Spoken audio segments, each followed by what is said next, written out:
ओम शांति। अव्यक्त मुरली रिवाइज 22/6/77। सार, सितारों की दुनिया का रहस्य।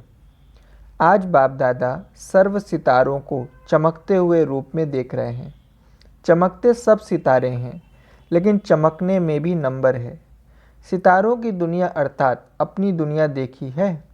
सितारों की दुनिया का गीत गाते हैं, लेकिन वह कौन से सितारों की दुनिया है जिसका गायन है? इस रहस्य को आप सब जानते हो।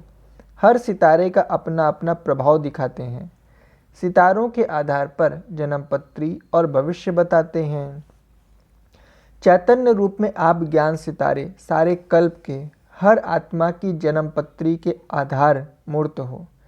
ज्ञान सितारों के श्रेष्ठ जन्म और वर्तमान जन्म के आधार पर प्रारब्ध के जन्म अर्थात पूज्य पद के जन्म और पूज्य के आधार पर पुजारी के जन्म, ऐसे 84 जन्मों की कहानी के आधार पर अन्य धर्म पिताओं के जन्मपत्री का आधार है। आपकी जन्मपत्री में उन्हों की जन्मपत्री नोंधी हुई है। आप हीरो और हीरोइन पाठधारी के आधार पर सारा ड्रामा नोंधा हुआ है। आप आत्माओं का पुजारीपन आरंभ होना और अन्य आत्माओं के धर्म की स्थापना होना। आप पूर्वज आत्माओं के आधार पर ही यह छोटी छोटी बिरादरियां निकलती हैं। यादगार रूप में हद के सितारों के आधार पर भविष्यदर्शी बनते हैं, क्योंकि इस समय आप चैतन्य सितारे त्रिकालदर्शी हो।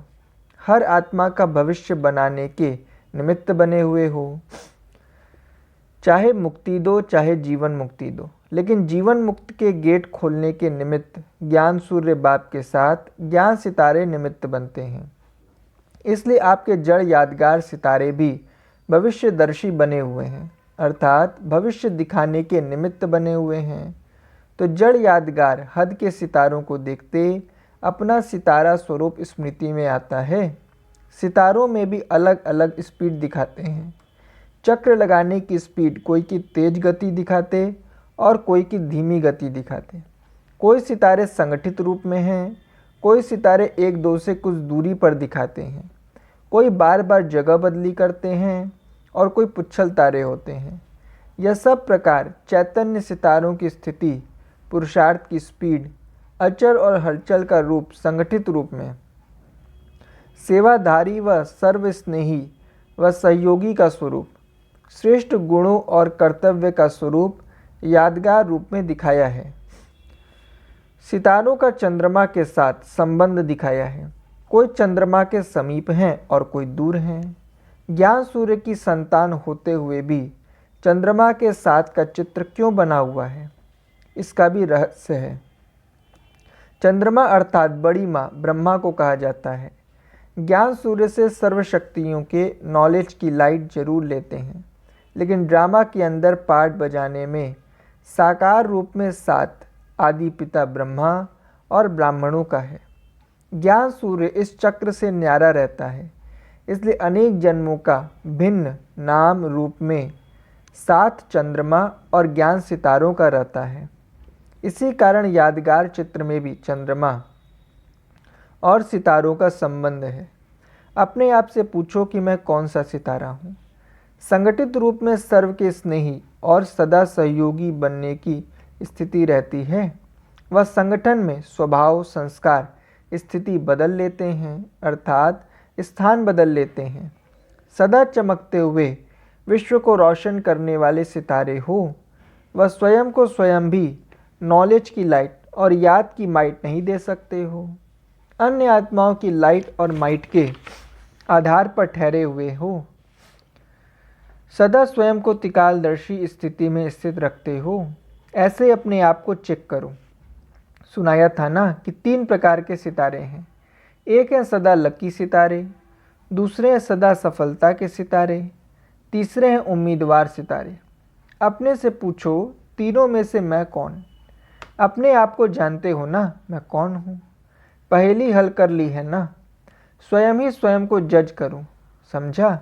अच्छा, आज मुरली चलाने नहीं आए हैं, मिलने के लिए आए हैं। यह मिलन ही कल्प कल्प की नूंद है।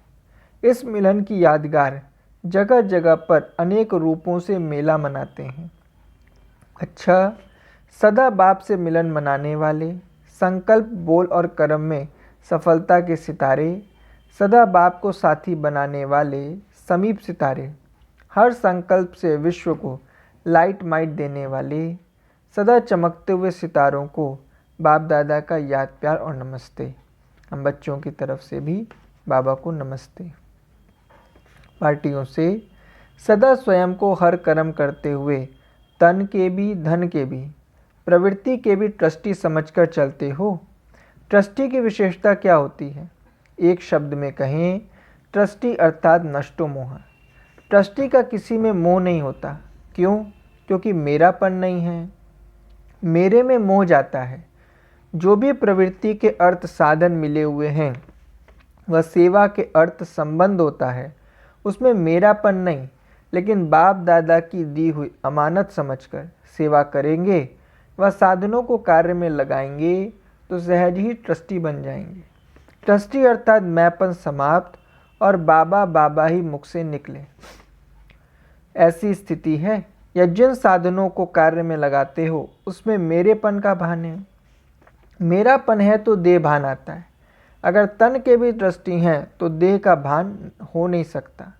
जब से जन्म हुआ तो पहला वायदा क्या किया? जो मेरा सो बाप का। मरजीवा हो गए ना, फिर मेरापन कहाँ से आया? दी हुई चीज़ कभी वापस नहीं ली जाती। तो सदा देही अभिमानी बनने का अर्थात नष्टो मोहा बनने का सहज साधन क्या हुआ? मैं ट्रस्टी हूँ। कल्प पहले की यादगार में भी अर्जुन का जो यादगार दिखाया है उसमें अर्जुन को मुश्किल कब लगा? जब मेरापन आया। मेरा खत्म तो नष्टो मोहा अर्थात स्मृति स्वरूप हो गए। मेरा पति, मेरी पत्नी, मेरा घर, मेरे बच्चे, मेरी दुकान, मेरा दफ्तर, यह मेरा मेरा सहज को मुश्किल कर देता है। सहज मार्ग का साधन है नष्टो मोह अर्थात ट्रस्टी। इस स्मृति से स्वयं और सर्व को सहज योगी बनाओ। समझा? वैरायटी स्थानों से आते हुए इस समय सब मधुबन निवासी हो। इस समय अपने को गुजराती, पंजाबी, यूपी निवासी तो नहीं समझते। सदैव अपने को परमधाम निवासी व पाठ बजाने लिए मधुबन निवासी समझो। मधुबन निवासी समझने से नशा व खुशी रहती है। मधुबन में कितनी भी तकलीफ में हो फिर भी यहाँ रहना पसंद करते। घर में भल डनलप के गद्दे हो फिर भी यहाँ अच्छा लगता, क्योंकि मधुबन निवासी बनने से ऑटोमेटिकली सहज और निरंतर योगी बन जाते। मधुबन की महिमा भी है। मधुबन और मधुबन की मुरली मशहूर है, इसलिए मधुबन में आना सब पसंद करते हैं। तो सदैव अपने को मधुबन निवासी समझकर चलना, तो सहज योगी की स्थिति रहेगी। मधुबन याद आने से स्थिति सदा खुश हो जाएगी। मधुबन याद आया तो व्यर्थ संकल्प समाप्त हो, समर्थ संकल्प का अनुभव याद आने से समर्थ हो जाएंगे। घर नहीं जाते हो, सेवा स्थान पर जाते हो। घर में जाकर भी अगर पढ़ाई और बाप तथा सेवा याद रहे तो खुशी और नशा रहेगा। सदा बाप को साथी बनाने वाला सदा नशे और खुशी में अटल रहेगा। सदा बाप और सेवा इसी स्मृति में रहो तो समर्थ रहेंगे, स्थिति सदा अटल रहेगी। अच्छा, जब किसी भी प्रकार का पेपर आता है तो घबराओ नहीं, क्वेश्चन मार्क में नहीं आओ कि यह क्यों आया। इस सोचने में टाइम वेस्ट मत करो। क्वेश्चन मार्क खत्म और फुल स्टॉप, तब क्लास चेंज होगा, अर्थात पेपर में पास हो जाएंगे। फुल स्टॉप देने वाला फुल पास होगा, क्योंकि फुल स्टॉप है बिंदी की स्टेज। देखते हुए न देखो, सुनते हुए न सुनो, बाप का सुनाया हुआ सुनो, बाप ने जो दिया है वह देखो। इसी प्रैक्टिस से फुल पास होंगे। पेपर में पास होने की निशानी आगे बढ़ना, अर्थात चढ़ती कला का अनुभव करेंगे। अतीन्द्रिय सुख के झूले में झूलते रहेंगे। सर्व प्राप्ति का अनुभव ऑटोमेटिकली होता रहेगा। अच्छा, सभी संतुष्ट मणियाँ हो ना। मणि सदैव मस्तक के बीच में चमकती है। ताज के अंदर सुंदर मणियाँ होती हैं, तो जो संतुष्ट मणि है वह सदैव बाप के मस्तक में रहती हैं, अर्थात बाप की याद में रहती हैं। बाप भी उनको याद करते। जब बच्चे बाप को याद करते तो बाप भी रिटर्न देते। सदा बाप की याद में रहने वाले हर परिस्थिति में भी संतुष्ट रहेंगे। चाहे परिस्थिति असंतोष की हो, दुख की घटना हो, लेकिन सदा सुखी। दुख की परिस्थिति में सुख की स्थिति एक रस हो। नॉलेज की शक्ति के आधार पर परिस्थिति जो पहाड़ के मुआफिक है वह भी राई अनुभव हो, अर्थात कुछ नहीं, क्योंकि नथिंग न्यू है, ऐसी स्थिति है। कुछ भी हो जाए, नथिंग न्यू, इसको कहा जाता है महावीर। अपने को पद्मा पदम भाग्यशाली समझते हो। हर कदम में पद्मों की कमाई जमा हो रही है, ऐसे अनगिनत पद्मों का मालिक अनुभव करते हो। सारी सृष्टि के अंदर ऐसा अपना श्रेष्ठ भाग्य बनाने वाले कोटों में कोई है ना। जो गायन है कोटों में कोई, कोई में कोई, यह हम आत्माओं का गायन है। क्योंकि साधारण रूप में आए हुए बाप को और बाप के कर्तव्य को जानना, यह कोटों में कोई का पार्ट है। जान लिया, मान लिया और पा लिया। जब विश्व का मालिक अपना हो गया तो विश्व अपनी हो गई ना। जैसे बीज अपने हाथ में है तो वृक्ष तो है ही ना। जिसको ढूंढते थे उसको पा लिया। घर बैठे भगवान मिला तो कितनी खुशी होनी चाहिए। भगवान ने मुझे अपना बनाया, इसी खुशी में रहो तो कहीं भी आंख नहीं डूबेगी। सामने देखते भी नजर नहीं जाएगी। बाप मिला, सब कुछ मिला, यही सबसे बड़ी खुशी है। इसी खुशी में मन से नाचते रहो। इससे बड़ी खुशी की बात है ही क्या। इसलिए गायन है, अतीन्द्र सुख पूछना हो तो गोप गोपियों से पूछो। सदा अपने को खुश नसीब समझते हो। सारे विश्व के अंदर सबसे श्रेष्ठ नसीब अर्थात तकदीर हमारी है, ऐसा निश्चय रहता है। हमारे जैसा खुश नसीब और कोई हो नहीं सकता। बाप ने स्वयं आकर अपना बनाया। इस भाग्य का वर्णन करते सदा खुशी में नाचते रहो। उन्हों का नसीब क्या होगा, अभी अभी सुख होगा, अभी अभी दुख होगा, लेकिन आपका नसीब अविनाशी है। सदा ऐसे आनंद स्वरूप नसीब वाले हो।